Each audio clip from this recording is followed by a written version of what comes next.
मेरा नाम ईशा है और मैं आज भी रात में शीशे के सामने खड़ी नहीं हो पाती। ये कहानी उस दिन से शुरू होती है जब मैं और मेरी माँ नए फ्लैट में शिफ्ट हुए थे। पापा की नौकरी के कारण हमें शहर बदलना पड़ा। फ्लैट 8वीं मंजिल पर था। बिल्डिंग नई नहीं थी, लेकिन पूरी तरह खाली भी नहीं।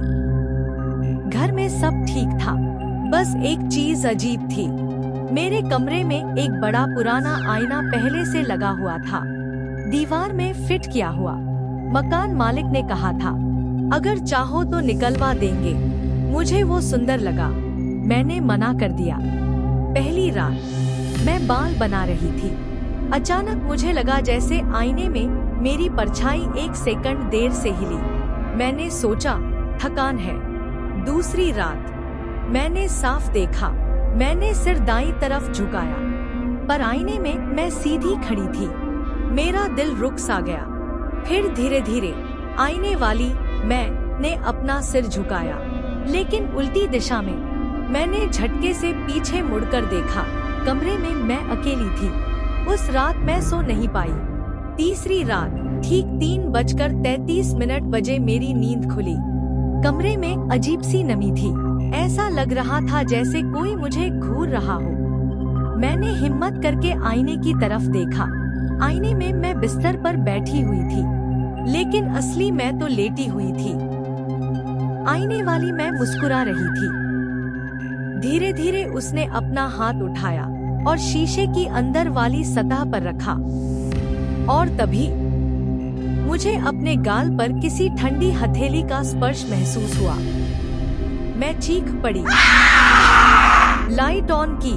सब सामान्य, पर आईने पर एक हाथ का निशान था, अंदर की तरफ से। अब मैं आईने को कपड़े से ढककर सोने लगी, लेकिन हर सुबह कपड़ा नीचे गिरा हुआ मिलता। एक रात मैंने तय किया, मैं सच्चाई जानकर रहूंगी। मैंने मोबाइल कैमरा ऑन किया और आईने की तरफ रखकर सो गई। सुबह जब वीडियो देखा, मेरा खून जम गया। वीडियो में दिख रहा था मैं बिस्तर पर सो रही हूँ, और 3:33 पर आईने वाली मैं धीरे धीरे हिलती है। वो शीशे के अंदर से बाहर आने की कोशिश करती है, जैसे पानी की सतह को धक्का दे रही हो। फिर अचानक वीडियो में असली मैं उठकर बैठती हूँ, लेकिन मेरा चेहरा दिखाई नहीं देता। वो पूरी तरह काला है। और फिर आईने वाली मैं गायब हो जाती है। वीडियो के आखिरी 5 सेकंड में कैमरा मेरी तरफ घूम जाता है, लेकिन मैंने तो फोन छुआ भी नहीं था। और स्क्रीन के बिल्कुल पास एक चेहरा दिखाई देता है। वो मैं थी, पर उसकी आंखें खाली थी। अब सबसे डरावनी बात सुनो। उस रात के बाद से मुझे अपनी यादें धुंधली लगने लगी। कभी कभी माँ कहती है, तू अजीब तरीके से मुस्कुरा रही थी कल रात। मुझे याद नहीं। कभी कभी मैं आईने में खुद को देखती हूँ और डर जाती हूँ, क्योंकि अब मेरी परछाई बिल्कुल सही चलती है। 1 सेकंड भी देर नहीं, जैसे वो सीख चुकी हो, या शायद अब वो बाहर आ चुकी है और मैं अभी भी अंदर फंसी हुई हूँ।